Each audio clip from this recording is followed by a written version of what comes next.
নমস্কার বন্ধুরা, আপনারা শুনছেন বাংলার অন্যতম গল্প পাঠের চ্যানেল ধুলোবালি টেলস। আমি অম্বিত, আর আমি এসে গেছি আপনাদের জন্য আরও একটি নতুন গল্প নিয়ে। আজকের গল্প মানিক বন্দ্যোপাধ্যায়ের লেখা বিখ্যাত গল্প লেভেল ক্রসিং। শুরু হচ্ছে আজকের গল্প মানিক বন্দ্যোপাধ্যায়ের লেভেল ক্রসিং।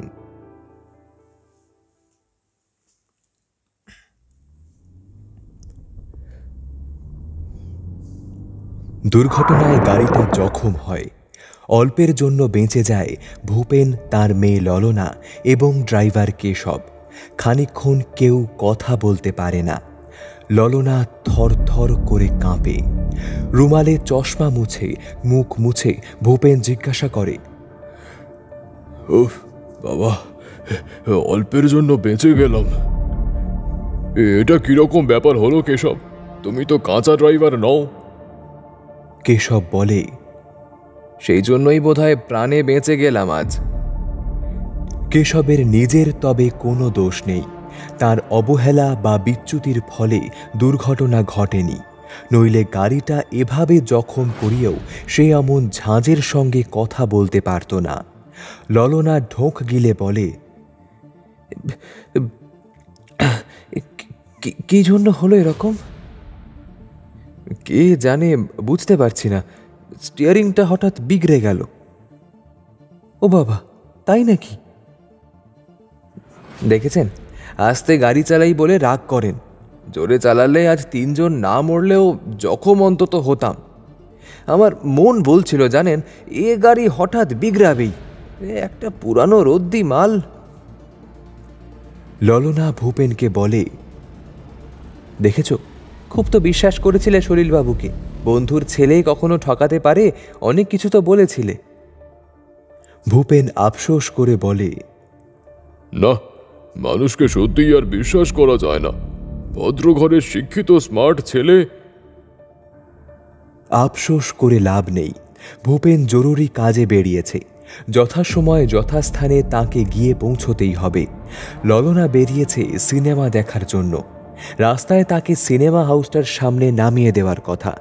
সিনেমা দেখাটা যদিও জরুরি কোনো কাজ নয়। ললনা বলে, তুমি ট্যাক্সি করে চলে যাও বাবা, আমি বাড়ি ফিরে যাব। এই গাড়ির ব্যবস্থা আমরা করে নিচ্ছি। ভূপেন চলে গেলে ললনা বলে, আপনি তাহলে আমাদের প্রাণ বাঁচিয়েছেন? না না, নিজের প্রাণ বাঁচাতেই।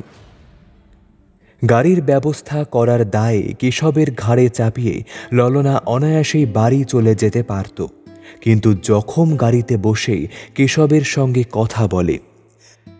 তার নিজের সম্পর্কে, তার আপনজনদের সম্পর্কে ললনার খুঁটিয়ে খুঁটিয়ে নানা বিবরণ জানবার কৌতূহল গোড়ার দিকে বড়ই বিব্রত করত কেশবকে। মনে মনে বিরক্ত হতো, রেগেও যেত। ক্রমে সে টের পেয়েছে ললনার কোনো দোষ নেই। তার মধ্যে এই কৌতূহল সৃষ্টি করেছে সে নিজেই। বড়লোকের একেলে স্মার্ট মেয়ে হোক, লেখাপড়া আর গান দুয়েরই দখল থাক, শিক্ষিত মার্জিত নরনারীর আসর জমিয়ে দেওয়ার ক্ষমতা থাক, তার একটা হৃদয় আছে, সেটা অস্বীকার করলে চলবে কেন? বাড়ির মাইনে করা ড্রাইভার হলেও জোয়ান মানুষটার অদ্ভুত ঘর টানের মানে জানবার কৌতূহল সে হৃদয়ে জাগতে পারে বই কি। সারাদিন ডিউটি দিয়ে কেশব প্রায় রোজ রাত্রেই গ্রাম্য শহরতলিতে তার পুরনো ভাঙাচোরা বাড়িতে ফিরে যায়। শহরের শৌখিন এলাকায় ভূপেনের আধুনিক ফ্যাশনের নতুন রং করা বড় বাড়ি। গ্যারেজের লাগোয়া ড্রাইভারের থাকবার ঘরটি ছোট হলেও খোলামেলা এবং ঝকঝকে তকতকে।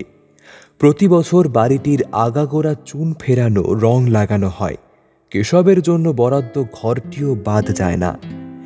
স্টেশন পেরিয়ে সেই কতদূর বোসপাড়া, সেখানে ইট বার করা নোনায় ধরা সেকেলে দালানের ছোট ছোট ঘর, আলকাতরা মাখানো ছোট ছোট জানালা দিয়ে ভালো আলো বাতাস খেলে না। ঘরের ভিতরটাও ভাঙাচোরা জিনিসপত্রের বোঝাই। ওরকম একটা ঘরে রাত কাটাতে কষ্ট করে বাড়ি ফিরে যাওয়ার বদলে এখানে থাকলে রাত্রের খাওয়াটা অন্তত কেশব পায়। বাড়ির সেই একঘেয়ে শাক চচ্চড়ি কুচো চিংড়ির বদলে বড়লোকের বাড়ির আধুনিক রুচিকর পুষ্টিকর সুখাদ্য। কিন্তু দেখা যায় পরিচ্ছন্ন ঘর ও সুখাদ্যের চেয়ে বাড়ির টানটাই কেশবের ঢের বেশি জোরালো। রাত বেশি না হলে স্টেশন পর্যন্ত ট্রাম বাস পাওয়া যায়, কিন্তু স্টেশনের পাশ দিয়ে লেভেল ক্রসিং পেরিয়ে গেলে আর ওসবের বালাই নেই। বোসপাড়া পর্যন্ত প্রায় 1 মাইল রাস্তা তাকে হাঁটতে হয়। সেখানে ছোট বড় নতুন পাকা বাড়ি আছে, বৈদ্যুতিক আলো আছে, সাজানো মনোহরী দোকান ও লন্ড্রি, হেয়ার কাটিং সেলুন এসবও আছে, কিন্তু আছে অপ্রধান হয়ে। প্রধান্য সেখানে জরাজীর্ণ কাঁচা পাকা বাড়ির, গেরুয়া বাঁশঝাড় ডোবা পুকুরের সঙ্গে মেশানো শহুরে বস্তি আর কাঁচা নর্দমার। বাগানবাড়ি আছে 2-4টে। কিছু লোকের ছোটখাটো বাসভবনের লাগোয়া একরত্তি বাগানেও সুখের সুগন্ধি ফুল কিছু কিছু ফোটে, কিন্তু ফুলের গন্ধ হটিয়ে দুর্গন্ধই জাহির করে রাখে নিজেকে। তাছাড়া আছে মশা আর মাছি, দুয়েরই অখণ্ড প্রতাপ। তবু কেশবের ফিরে যাওয়া চাই। বিশেষ কারণে রাত বেশি হলে ট্রাম বাস মেলে না, কেশব হেঁটেই রওনা দেয়। ললনাদের বাড়ি থেকে স্টেশন প্রায় 1/2 মাইল রাস্তা। ফিরে আসতে হয় খুব ভোরে। অনিমেষের 73 বছরের বুড়ি মাকে রোজ সকালে গঙ্গার ঘাটে নিয়ে যেতে হয়। কেশব বিয়ে করেনি, অর্থাৎ আলোয় ঝলমল খোলামেলা পরিচ্ছন্ন এলাকার সুন্দর বাড়িতে এমন সুবিধাজনক একটি ঘর থাকতে, ভালো খাওয়া পাওনা থাকতে, নিজের বাড়িতেই আপনজনদের মধ্যে শুধু কয়েক ঘন্টা ঘুমানোর জন্য ফিরে যাওয়া, তার কি কোনো মানে হয়? সেকেলে গেঁয়ো স্বভাবের একগাদা আপনজন, মা বোন মাসি পিসি ভাই ভাজদের যে সংসারে নিজে সে প্রায় পরের মতো হয়ে গেলেও যারা আজও তার আপনজন। যখন গাড়িটাকে টেনে গ্যারেজে নিয়ে যাবার ব্যবস্থা হলে ললনা বলে, চলুন না দুজনে সিনেমায় যাই। গাড়িটা যখন নেই, আমি গাড়ির মালিকের মেয়ে আর আপনি ড্রাইভার, এ তফাৎটাও না হয় ভুলে যাওয়া যেতে পারে। বোঝা যায় এটা তার ঝোঁকের মাথায় বলে বসা হঠাৎ প্রস্তাব নয়। এতক্ষণ তাকে জেরা করে আলাপ চালিয়ে যাবার সময় কথাটা মনে মনে নাড়াচাড়া করছিল। কেশব বেশ আমতা আমতা করে বলে, আসলে ছুটি যখন পেয়ে গেলাম বাড়ি ফিরব ভাবছিলাম। ললনা আহত হয় না, রাগও করে না, আশ্চর্য হয়ে তার মুখের দিকে তাকায়, বলে,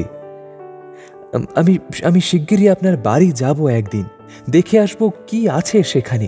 বাড়ি যেতে আপনি এত পাগল কেন? যাই হোক, সিনেমা দেখে বাড়ি গেলে চলে না? সিনেমা দেখতে আমার খুব বিশ্রী লাগে। সে তো বিশ্রী সিনেমা দেখতে যান বলে, দেখেছেন না বন্ধুরা কত টানাটানি করে আমায়। আমি ওসব সস্তা সিনেমায় কখনো যাই দেখেছেন? কেশব ম্লান মুখে একটা নিঃশ্বাস ফেলে বলে, একটা সত্যি কথা বললে বিশ্বাস করবেন? আমার না কিরকম অস্থির অস্থির করছে, মাথার মধ্যে যন্ত্রণা হচ্ছে। ললনার মুখ বিবর্ণ দেখায়। আপনার কি কোনো অসুখ আছে? না মানে আপনার চেহারা দেখে তো। না না, কোনো অসুখই নেই। ডাক্তার তন্ন তন্ন করে পরীক্ষা করেছে, কিন্তু কোনো খুঁত খুঁজে পায়নি। কষ্ট যেটা হয় সেটাও খুব অদ্ভুত জানেন, মানে মাথা ঘোরা নয়, এমনকি যন্ত্রণাও নয়, ভেতর থেকে কি যেন চাপ দেয়। আমার এখন কি মনে হচ্ছে জানেন, কোথাও কোথাও ছুটতে পালাই। ললনা ম্লান মুখে বলে, তাহলে তাহলে আপনি বাড়ি যান। কেশব চুপচাপ দাঁড়িয়ে একটু ভাবে, হঠাৎ বলে, আচ্ছা চলুন তো সিনেমাতেই যাই আপনার সঙ্গে, দেখি কষ্টটা কমে কিনা। প্রশ্রয় না দিয়ে এটাকে জয় করবার চেষ্টা করা যাক না। কিন্তু খুব বেশি কষ্ট হলে দেখাই যাক না কি হয়। দুজনে সিনেমায় যায়। হাফ টাইম পর্যন্ত কোনো রকমে অপেক্ষা করে কেশব বলে, উফ, আমি আর পারছি না। ললনা বলে, থাক, আমিও আর দেখব না, ভালো লাগছে না। আচ্ছা, কাল আপনার আসবার দরকার হবে না। তারপর বলে, আমি ট্যাক্সিতে বাড়ি ফিরব, সে পর্যন্ত আপনি সঙ্গেই আসুন না হয়। তখন সন্ধ্যা উতরে গেছে। ভূপেনের আলোয় ঝলমল বাড়িটার সামনে নেমে কেশব আরেকবার জিজ্ঞাসা করে, আচ্ছা, কাল তাহলে সত্যি না এলেও চলবে তো? ললনা বলে, হ্যাঁ, মানে কাল এসেই বা কি করবেন? এবার নিজেরা দেখে শুনে একটা নতুন গাড়ি কিনতে হবে, আর পরশুর আগে বাবার সময় হবে বলে তো মনে হচ্ছে না। ললনা এমনই ভাবে কথা কয় যেন কেশবের মতো তারও কিছু ভেতরে চাপ দিচ্ছে। কেশব ট্রামে স্টেশন পর্যন্ত যায়। স্টেশনের পাশে লেভেল ক্রসিংটা পার হলেই শহরতলির একেবারে অন্যরকম চেহারা। রেলপথটা আলোয় ঝলমল বড় বড় অট্টালিকার শহর আর নোংরা পুরনো জীর্ণ ঘরবাড়ি আধো অন্ধকার শহরতলিকে পৃথক করে রেখেছে। এপারে সীমা কর্পোরেশনের, আর ওপারে আরম্ভ মিউনিসিপ্যালিটির। দুপুরে এক পশলা বৃষ্টি হয়েছিল। ধুলো আর গোবরে রাস্তাটা প্যাচ প্যাচ করছে। এখানে ওখানে গর্ত, সেগুলিতে জলের বদলে জমেছে পাতলা তরল কাদা। তবু কি ভিড় মানুষের! শুধু ময়লা জামাকাপড় পরা বা অর্ধ উলঙ্গ গরিব মানুষের ভিড় নয়। ফিটফাট বেশধারী বাবু, স্যুট পরা সাহেব মানুষ এবং ভালো শাড়ি পরা ভদ্রমহিলাও এই পথে হাঁটছে, দুপাশের দোকানে কেনাকাটা করছে। খানিক এগিয়েই সিনেমা শো চলছে। ভিতরটা বোঝাই, তবু বাইরে গিজগিজ করছে সব বয়সের মেয়ে পুরুষ। পরের শোর টিকিটের প্রয়োজনে এত আগে এসে ধন্না দিয়েছে। চেনা মানুষ শুধায়, কি গো, আজ এত সকাল সকাল? কেশব বলে, এই ছুটি পেয়ে গেলাম। অফিস করা শ্রান্ত চেনা মানুষ মন্তব্য করে, তোমার তো ভাই আরামের চাকরি, পরের মোটরে চেগে বেড়াও, খেয়ে দিয়ে খাটিয়ায় শুয়ে নাক ডাকাও। কেশব মুখ বাঁকায়, করে দেখলে আরাম টের পাওয়া যায়। বাবু হুকুম দেবে জোরসে চালাও, জোরসে চালিয়ে মানুষ চাপা দিয়ে তুমি শালা মার খাও আর জেলে যাও, কত আরাম। এগোতে এগোতে আরও কমে আসে রাস্তার আলোর জোর। দোকানপাটের দেখা মেলে দূরে দূরে। বাড়িগুলির গ্রাম্যতা আর জীর্ণতা বেড়ে যায়। এবড়োখেবড়ো খোঁয়ায় তৈরি এই প্রধান রাস্তা থেকে দুপাশে পাড়ার মধ্যে ঢুকে গেছে ইটের গলিগুলি। বাগচিপাড়ার ফাঁকা জায়গায় বাজারটা খাঁ খাঁ করছে দেখা যায়। এখানে সকালে একবেলা বাজার বসে। বোসপাড়ার মোড়ে বিবর্ণ থামটার মাথায় টিম টিম করে জ্বলছে একটা অল্প পাওয়ারের বাল্ব। এ যেন বাঁশঝাড় বোসপুকুর এলাকার মানুষগুলিকে জানিয়ে দেওয়া, বৈদ্যুতিক আলো জ্বললেই কি এসপ্ল্যানেডের মতন আলোয় ঝলমল করে। এটাও বৈদ্যুতিক বাতি। এদিকে তাকিয়ে ঘরের ডিবার লণ্ঠন নিয়েই সন্তুষ্ট থাকো। সন্ধ্যা দ্বীপ জ্বালো ভেজাল তেল দিয়ে, ছেঁড়া ন্যাকড়ার সলতে পাকিয়ে। সে আলোতে শান্তি আছে, স্নিগ্ধতা আছে। এটা তো নিছক কাঁচের খেলনার আলো। কেশব একটু দাঁড়ায়। এখন মনে হয় কত দূরে যেন ফেলে এসেছে লেভেল ক্রসিংয়ের ওপারে ললনাদের শহর। মন থেকে যেন প্রায় মুছে গেছে চোখ ঝলসানো আলো, শহরের জমকালো রূপ আর গাড়ি ও মানুষের কলরব। সেও এই ধোঁকাবাজিতে বিশ্বাস করে। সভ্য জগতের সভ্য জীবনের কোলাহল থেকে দূরে পালিয়ে শান্তি ও স্নিগ্ধতা খোঁজার ধোঁকাবাজিতে। নইলে ললনার অত আগ্রহ সত্ত্বেও সিনেমা শোটা শেষ পর্যন্ত না দেখে কিসের আকর্ষণে সে ছুটে এলো এই আধা অন্ধকার ডোবা সোঁদা দুর্গন্ধে ভারী বাতাসের গেঁয়ো এলাকায়? শরতের মনোহরি ও মুদিখানা মেশানো দোকানের বাল্বটা জোরালো আলোই দেয়। কেশব দোকানে 2 পয়সার নস্যি কিনতে যায়। নস্যি দিয়ে শরৎ তার হাতে একটা ঠোঙা দেয়, বলে, এই গুড়টা একটু বাড়িতে পৌঁছে দেবে? ছোড়াছড়িগুলি কি মিষ্টিটাই খেতে পারে। প্রৌঢ় শরতের মুখে একটা শান্ত নিরুত্তেজ ভাব। জীবনে তার যেন কোনো রসকস নেই। স্থানীয় স্কুলে বাংলা পড়ায় আর এই দোকানটা চালায়। নিরস একঘেয়ে হয়ে গেছে তার জীবনের লড়াই। শরতের দোকানের পাশ দিয়ে কেশব দক্ষিণ দিকে বোসপাড়া রাস্তায় ঢোকে। বোসপাড়ায় ছাড়া ছাড়া থোক থোক ঘন বসতি। কাছাকাছি গা ঘেঁষাঘেঁষি হয়তো ৮-১০টি বাড়ি। তারপরে খানিকটা ফাঁকা মাঠ, পুকুর, বাগান, ঝোপ জঙ্গল। বড় বড় বাড়িগুলি আর নতুন যে বাড়ি উঠেছে সেগুলি কেবল পুরনো বাড়ির কোনো একটা কোণ না ঘেঁষে কম বেশি তফাতে তফাতে দাঁড়িয়ে আছে। শহরে এখন রাত বেশি হয়নি। আলো নিভিয়ে বোসপাড়া ঘুমিয়ে না পড়লেও অনেকটা নিঝুম হয়ে এসেছে। রাস্তায় লোক খুব কম। মাঝে মাঝে কোনো দাওয়ায় বসেছে কয়েকজনের আড্ডা।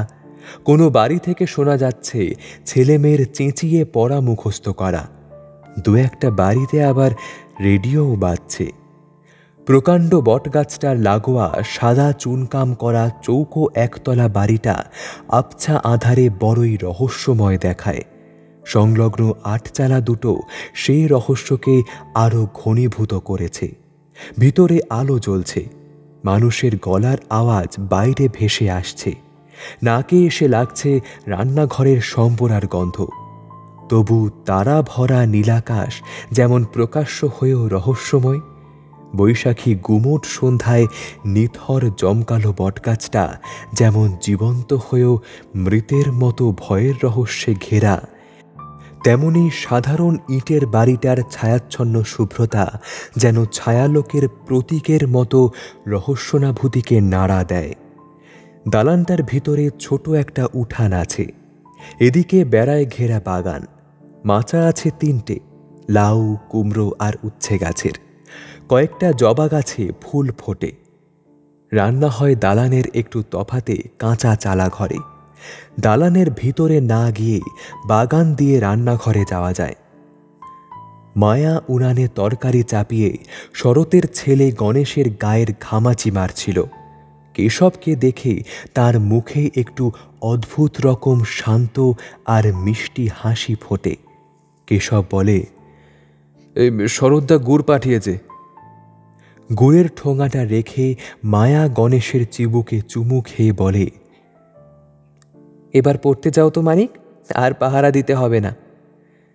দালান কাছেই, মানুষ কথা বললে শোনা যায়।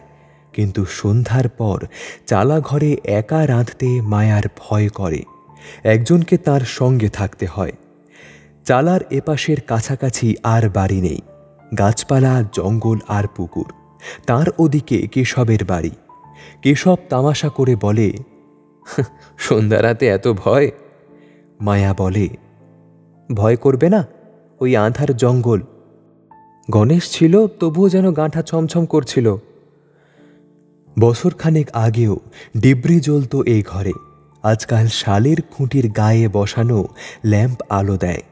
মায়া বলে, কি গো, মুখখানি শুকনো দেখছি, খুব খাটিয়েছে বুঝি আজ? না না, সারা দুপুর ঘুমিয়েছি।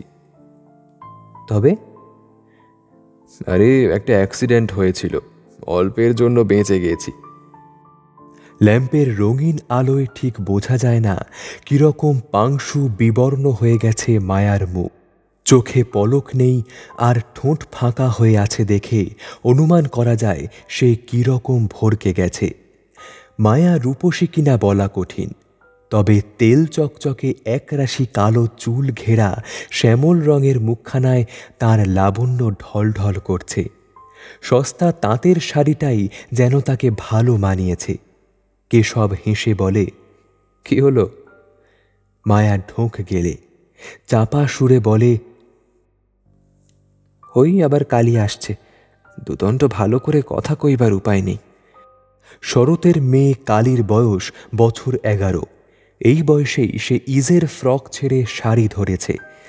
ডোরে শাড়ির আঁচল লুটিয়ে বেনি দুলিয়ে এসে কেশবের দিকে বাঁ চোখে চেয়ে সে মায়ার কাছে আবদারে জানায়, মাসিমা, খিদে পেয়েছে তো, কখন রাঁধবে? মায়া ঝংকার দিয়ে বলে, রান্নার বাকি আছে নাকি আমার? এবার তরকারি নামাবো। ডেকে আনো গে সবাইকে, ঠাঁই করে নিয়ে বস, আর লণ্ঠনটা আনিস। ভাই বোনদের ডেকে আনতে কালী দালানের মধ্যে অদৃশ্য হতেই মায়া চট করে কাছে এসে বলে, বুকটা বুকটা ঢিপ ঢিপ করছে। এ কাজ তোমাকে ছাড়তে হবে। কি হয়েছিল সব যতক্ষণ না শুনছি বুকের কাঁপুনি যাবে না। এক কাজ করো, জামা কাপড় ছেড়ে এসে দালানের সবাইকে বলবে ঘটনাটা কি হয়েছিল, আমিও শুনব। কালী ছুরি দেখে গেল, বেশিক্ষণ দাঁড়িয়ে কথা কইলে দিদি আবার ঝাড়বে। কেশব বাগান দিয়ে ঘুরে রান্নাঘরে এসেছিল। এবার সে দালানের ভিতর দিয়ে ফিরে যায়। দালানের ভিতরে বারান্দায় শরতের বড় ছেলে রঞ্জন পড়ছিল। কেশবকে দেখে সে বলে, আরে কেশবদা, এদিক দিয়ে এলে?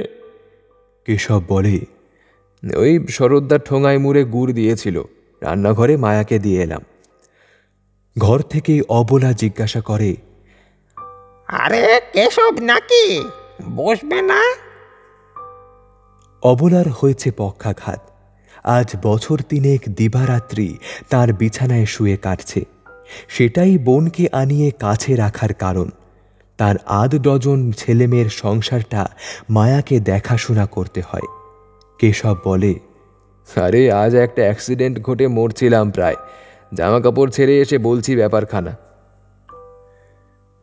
কেশবের বাড়িতে অনেক লোক।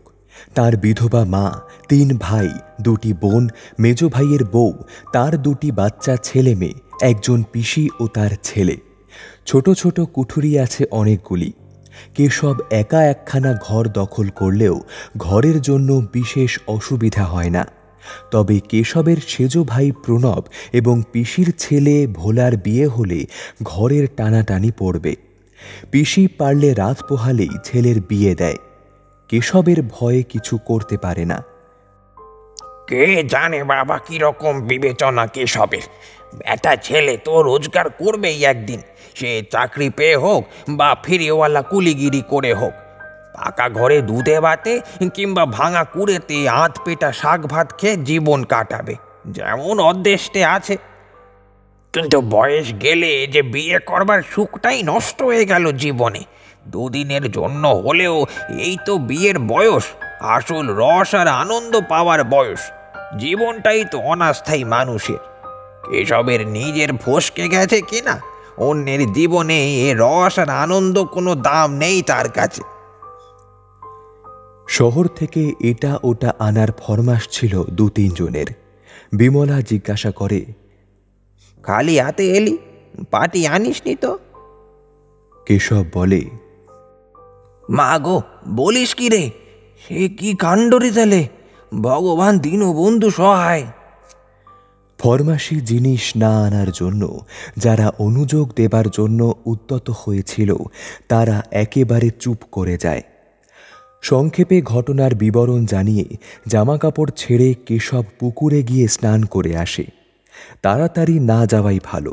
আধ ডজন ছেলে মেয়েকে খেতে বসিয়ে ওরা খেয়ে না উঠলে মায়া এসে শুনতে পাবে না তার দুর্ঘটনার কাহিনী।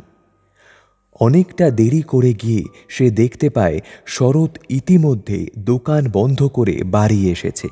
সে বলে, অ্যাক্সিডেন্ট হয়েছে নাকি শুনলাম, তুমি তো বাড়ি শুদ্ধ আমাদের ভাবিয়ে রেখে গেলে।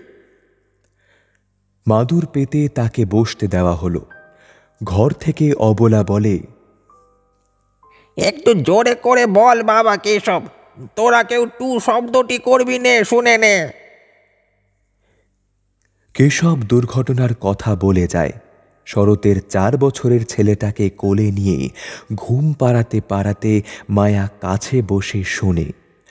লণ্ঠনের আলোয় বিবর্ণ মুখ দিয়ে অস্ফুট ভয়ের আওয়াজ বার হয়। তার কাহিনী বলা শেষ হলে অবলা বলে, তবু ভাগ্যি। মায়া মন্তব্য করে, হাত পা জখম হতে পারে, প্রাণ যেতে পারে, এমন কাজ না করলেই নয়। কাজ না করলে খাবো কি? আর কি কোনো কাজ নেই জগতে? যে কাজ জানি সেইটাই তো করছি। আচ্ছা, অ্যাক্সিডেন্ট হয় বলে লোকে মোটর হাঁকাবে না? এত দরদ, এত সহানুভূতি নিজের বাড়িতে এবং এই পরের বাড়িতেও। তবু যেন আর প্রাণটা ভরতে চায় না কেশবের। কেমন বিষাদ হয়ে যায় সব কিছু। বাড়ি যাবার সময় যেন ওজন আরও বেড়ে গেছে মনে হয় বিষাদ ও অবসাদের। আরও নিঝুম হয়ে গেছে বোসপাড়া। ঘরে ঘরে জীবনকে গুটিয়ে নিয়েছে মানুষ। কিসের টানে সে ছুটে এসেছিল ব্যাকুল হয়ে? এত শান্ত ও রিক্ত চারিদিকের জীবন এখানে। এই বিষাদ আর অবসাদ নিয়ে সহজে ঘুম আসবে না। ভোঁতা রাত্রে জেগে শুনবে ঝিঁঝির ডাক। খেয়ে উঠে কেশব নিজের ঘরে যায়। তার ঘরটি ছাড়া বাড়ির অন্য আলো এবং শরতের বাড়ির আলো প্রায় এক সময়ে নিভে যায়। আলো হয়তো জ্বালা আছে কোনো কোনো বাড়ির ঘরে, কিন্তু সে আলো জ্বলছে অন্য প্রয়োজনে। তার মতো ঘুম আসে না বলে অগত্যা কিছু পড়ার জন্য আলো জ্বালিয়েছে কজন। জঙ্গলের দিকের জানালার বাইরে থেকে মায়ার চাপা গলার কথা শুনে কেশব চমকে যায়। শুনছ? কই গেলে? একটা কথা শোনো। এ কি মায়া, তুমি? হ্যাঁ, আলোটা নিভিয়ে দাও। কেশব আলো নিভিয়ে জানালার কাছে সরে গিয়ে জিজ্ঞাসা করে, তুমি এই জঙ্গল দিয়ে একা এলে? কি করব, তুমি তো রাত থাকতে উঠে কাজে চলে যাবে। কাল আমার ছুটি। তোমার তোমার ভয় করলো না? করল বই কি, বড় ভয় দিয়ে ছোট ভয়কে ঠেকিয়ে চলে এলাম। কেশব একটু ভেবে বলে, ঘরে আসবে না আমি বাইরে যাব? মায়া বলে, তুমি যা বলো। থাক, আমি আসছি। কে কোন ঘর থেকে দেখে ফেলবে ঠিক নেই। আমায় যেতে দেখলে ভাববে ঘাটে যাচ্ছি। খিড়কি খুলে কেশব বেরিয়ে যায়, কিন্তু তফাতে সরে গিয়ে তেঁতুল গাছটার তলায় গাঢ় অন্ধকারে তারা দাঁড়ায়। কি ব্যাপার মায়া? আমি থাকতে পারলাম না, আমার দম আটকে আসছিল। আমায় কথা দাও, এই কাজ তুমি ছেড়ে দেবে। টের পাওয়া যায় মায়া কাঁদছে। কেশব নিঃশ্বাস ফেলে বলে, তুমি এত অস্থির হচ্ছ কেন? গাড়ি মেরামত হতে গেছে, কাল দিনটা তো আমার ছুটি। কান্না থামিয়ে মায়া বলে, ও। তারপর উদ্বেগের সঙ্গে জিজ্ঞাসা করে, তুমি তুমি বিরক্ত হলে মনে হচ্ছে। পাগল, তুমি আমাকে অবাক করে দিয়েছ মায়া। চলো তোমায় এগিয়ে দিয়ে আসি। আবছা ভোরে কেশব পুকুরে গিয়ে নেয়ে উঠে ঘাটে দাঁড়িয়ে গা মুছছে। মায়া একটা গেলাস হাতে করে এসে বলে, চট করে চুমুক দিয়ে খেয়ে ফেলো দেখি। গেলাসে 1 পোর বেশি দুধ। এ আবার কি ব্যাপার? যে গাইটা বিয়ে ছিল, আজ থেকে তার দুধ খাওয়া হবে। রোজ খানিকটা টাটকা দুধ খেতে হবে তোমায়। কেশব বলে, সে তো বুঝলাম, কিন্তু দুধ কম পড়লে বাড়িতে কি বলবে? মায়া হেসে বলে, কত খেয়াল রাখছে বাড়ির লোক। গাইটাও তো দুইতে হবে আমাকেই। খেয়ে নাও, কে কোথা থেকে দেখবে। অগত্যা দুধের গেলাসে কেশবকে চুমুক দিতে হয়। বাচ্চা বাছুরের দুধ খুব পাতলা, কিন্তু ঠিক সেই জন্য নয়। মায়ার গায়ে পড়ে দরদ করবার জন্যই যেন তার লুকিয়ে আনা দুধটাও বিশেষ রকম বিস্বাদ লাগে কেশবের কাছে। এত ভোরে নাইছ কেন? শহরে যাব। আজ না তোমার ছুটি বললে? অন্য কাজ আছে। এটা বানানো কথা। কেশবের কাজ কিছুই নেই। ভেতরটা অস্থির হয়ে উঠেছে শহরে যাবার জন্য, তাই কেশবকে যেতেই হবে। সে অনুভব করে ভিতরে কি যেন প্রচণ্ডভাবে চাপ দিচ্ছে। মনে হচ্ছে পাগলের মতন ছুটে চলে যায় লেভেল ক্রসিং পেরিয়ে শহরের দিকে। কর্মব্যস্ত শহরের কলরব কানে না এলে দামি ফুলের বাগান ও লনের ধারে গ্যারেজের পাশে তার পরিচ্ছন্ন ঘরখানায় বসে বাড়ির ভিতর থেকে ললনার গানের সুর ভেসে না আসলে, আর সেটা না শুনলে তার যেন দম আটকে যাবে। কিন্তু কেশব জানে সারাদিন পর আবার সে পাগল হয়ে উঠবে আলোকোজ্জ্বল শহর থেকে এই অন্ধকার বোসপাড়ায় ফিরে আসার জন্য। লেভেল ক্রসিংয়ের দুটি দিক পালা করে তাকে কাছে টানবে আর দূরে ঠেলে দেবে।